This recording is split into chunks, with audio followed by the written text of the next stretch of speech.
Welcome to Nick on Knicks, where your boy N.I.C rants about the latest Knicks news. Sorry, we're getting started a little bit late here, and it's going to be quick because we got the Jets coming up. I had to watch the Mets finish it out and get the split. They now go back to Queens to face the Dodgers in Game 3, but let's talk a little bit of Knicks. First and foremost, I don't necessarily come on after preseason games, you get last night and you get some fireworks in the garden, and we're going to talk about those, but also want to talk a little bit about just where the Knicks are right now and how they look so far, the new look Knicks with Karl-Anthony Towns as their starting center. So last night the Timberwolves come into town. You have the team that Karl-Anthony Towns spent his entire career with, and the team that now has Julius Randle, now has Dante DiVincenzo. Julius has not suited up for them just yet. He's still coming back from that shoulder injury from last season. But Ragu did start, and you could tell from the very beginning that Dante DiVincenzo was out there and he was coming for it. He was playing hard. He was putting up shots early in the shot clock. He was attacking the basket. And you could tell there was a little bit of extra chippiness, a little something going on with Dante DiVincenzo. And let's be frank, I get it. You can't be too, mad at this guy for being a little bit hurt. I was hurt. Dante DiVincenzo in his one season was a major part of the Knicks. He hit one of the most iconic shots in Knicks history against the Philadelphia 76ers. And he is playing with his brothers, and there's this familial vibe all around the team. And then out of nowhere, just before the season starts, and remember, you don't see huge blockbusters right before training camp starts. That rarely happens. And so that happens, and now Dante DiVincenzo, he's feeling some type of way. He's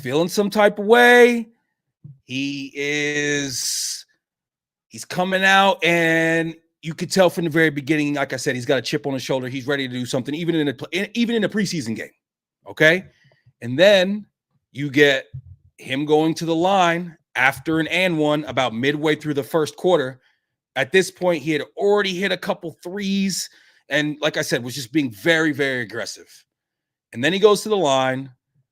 And then you have an exchange between Dante DiVincenzo and what most people think he was yelling over to Tom Thibodeau on the bench.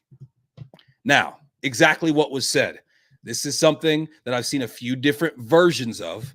And so, exactly what was said, no one really knows. But what people do know is that he was saying something towards the Knicks bench, and most people believe that it was Tom Thibodeau. Now, what was being said, first and foremost, it came out on the internet that he was saying, "Thanks for the trade, Tibbs. Thanks for the trades." That's what happens when they let you run the show. That's what just about everybody is saying for the first couple hours. As the night goes along, it looks like what he actually said was, "But I can't finish, right?"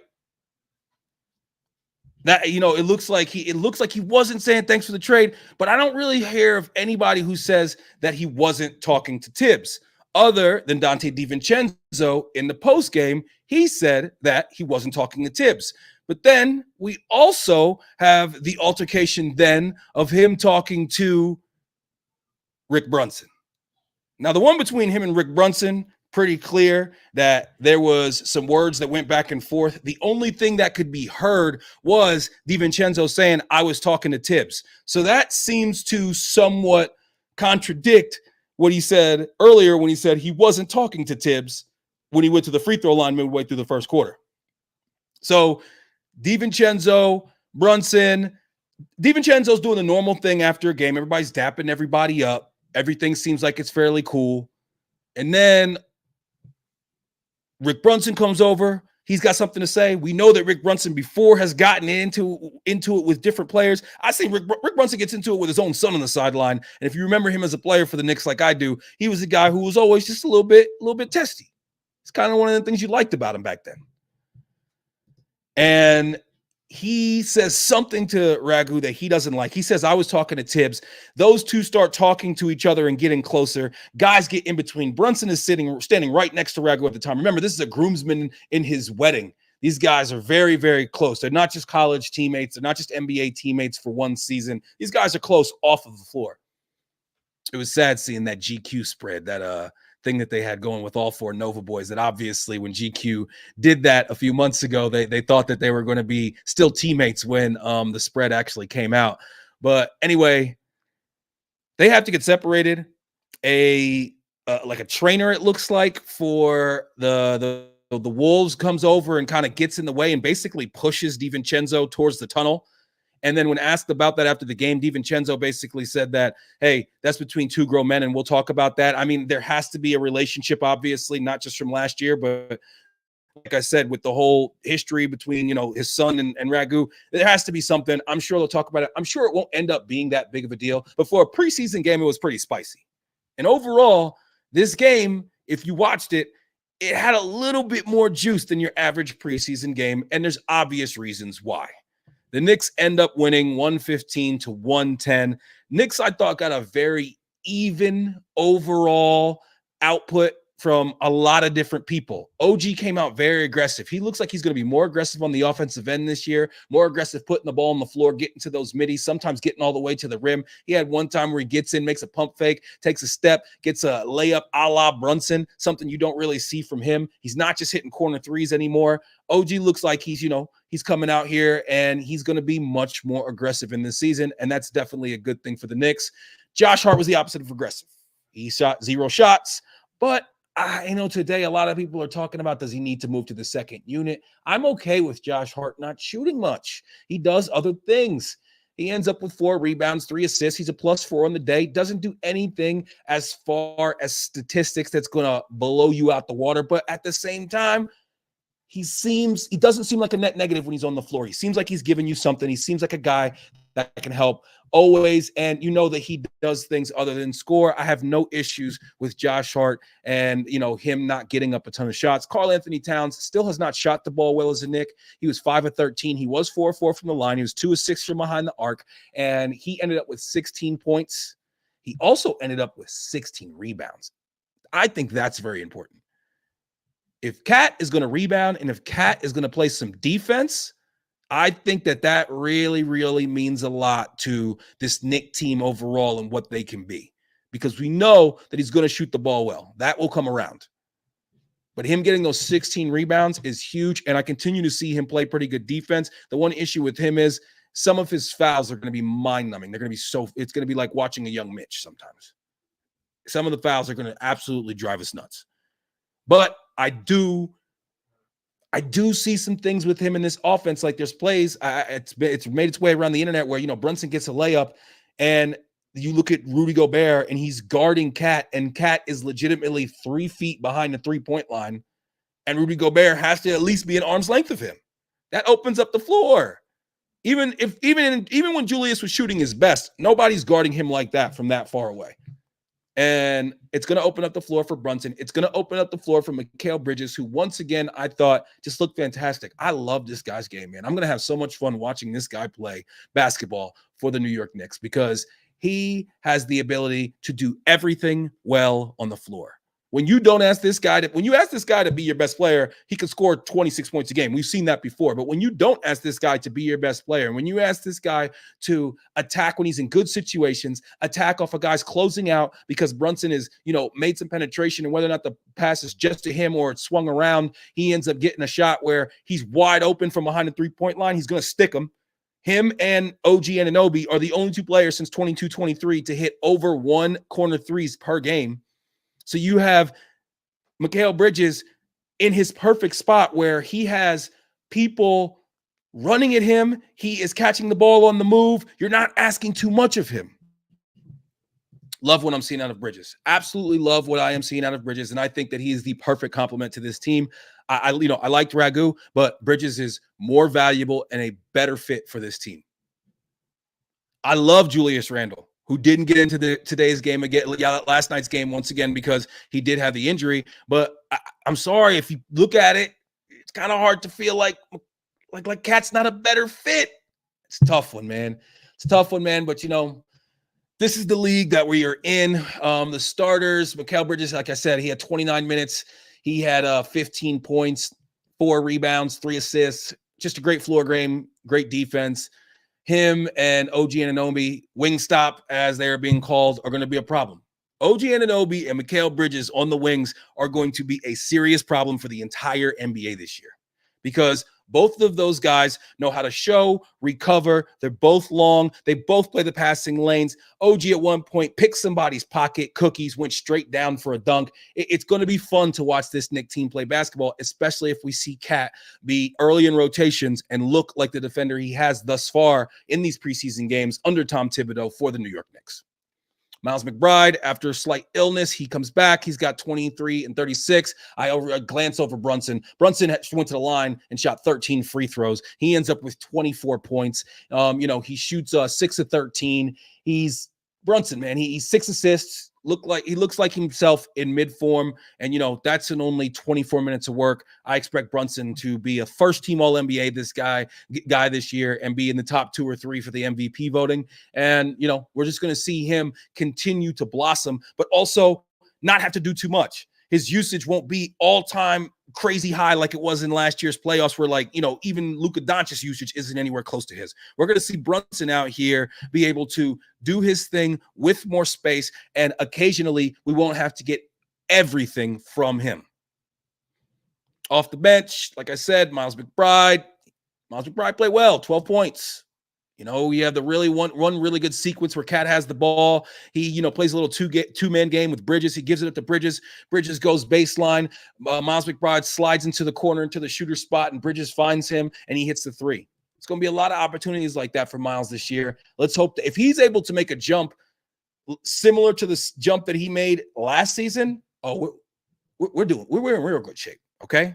Then all of a sudden that DiVincenzo trade does not seem as bad. Again, though, DiVincenzo looked good, man. He looked good, and he had something to prove for sure. Landry Shamet with 13 points off the bench. Campaign with 12 points off the bench. Precious Achiuwa with 4 points off the bench and a monstrous dunk. Jericho Sims continues to look a little lost out there on the floor. He did pull down 7 rebounds. He did have a block, but he also fouled out with 6 personal fouls. Seems like he's always late on defensive rotations. The fact that a guy with his physical stature and his athletic ability is not a good rim protector is really hard to understand. Huck Porty got in there. He didn't play a ton. He played, 5 minutes? He had 1 foul and 2 rebounds. I still think Huck Porty is a live body. I think he's got a chance to make an impact at some point, especially with Mitchell Robinson being out until, January? I mean, listen, man, the Knicks, I think that this was another good preseason win. The team looks like they are figuring each other out, like they're playing well together. I thought something super interesting. Tyler Kolek, no burn. Kolek getting no burn. Looks like, Campaign, and it also looks like Landry Shamet are definitely ahead of him in the depth chart. And I don't think a lot of people this summer thought that would be the case after seeing what he did in Summer League. A lot of hype around Kolek, and we'll see as the season goes on if he's able to figure out a way to get some minutes. But right now, it looks like he's on the outside looking in when it comes to the Knicks guard rotation. Another thing real quick to bring up, Julius Randle, after the game, he was talking to Quadzo Elagibe. Listen, if I said that incorrectly, I apologize. But it looked like their conversation was a little bit intense and a little bit combative. OG came over. He was talking to Julius. And then, Quadza, like I said, Quadza Elagibe, who is our two-way liaison, he started talking to Julius, and that looked like a bit of a back and forth, but I haven't seen a ton of people talking about that online. But the Knicks win 115-110 in the preseason game against the Timberwolves. Dante DiVincenzo, spicy Ragu. He comes out, and he's got a little bit to say to the Knicks bench, to Thibodeau, to Rick Brunson after the game. I don't think it's a huge deal, but it was something to see. It's something to take note of. The Knicks play the first game against Minnesota. I know that Minnesota comes to the Garden in January. I think the Knicks play them in November sometime in Minnesota. It's just going to be interesting, man. Ragu's hurt. I get it. If I was him, I would feel the same way. I would be I'd be pissed off, man. You know, you have your best year with this team. You are out here doing photo shoots with these guys. You got guys who are your best friends. And that's the thing. It's not just these are your teammates. Dante DiVincenzo and especially Jalen Brunson, groomsmen in each other's wedding. These guys are more than just teammates. And so as you're gearing up to get out here and play, and you find out that not only are you gone, but you're shipped to Minnesota of all places right before the season, that's got to hurt. That's got to hurt. So I understand why Ragu was feeling some type of way, and I don't think it's a huge deal. Like I said, we only play them twice a year. If somehow, some way we meet them in the finals, okay, then this becomes the hugest story ever. It becomes massive, a huge deal. But unless that happens, it's going to be 2 out of 82, and the Knicks got much bigger things to worry about. Karl-Anthony Towns continues to look like a good fit, even though he hasn't really been able to find the mark shooting-wise. And, hey, Knicks, going to be a very interesting season. The most expectations I've seen on a Knicks team since the mid-90s. And we're going to find out what this team is made of very, very soon. And what do we got? 8 days? 8 days against the Boston Celtics. Opening night, their ring ceremony. The Knicks come in looking to spoil the party in the other garden. We shall see, my man. It is going to be a big one for all of those out there. We're going to be trying to do these after every Knick game all season, 82 episodes. We're going to try our absolute best to get that done. And just come here for a quick take on what you just saw in the Knicks game. And, always make sure you check out He Did This to Me, the weekly podcast I do with my pops. And we talk about the Knicks, the Jets, the Mets, and what are the biggest stories in sports. And also check out that new venture, the New York Sports Shorts, coming out daily, where we give you a quick 90-second or less recap of what happened yesterday in New York sports. My name is Nick. This has been Nick on Knicks. Peace.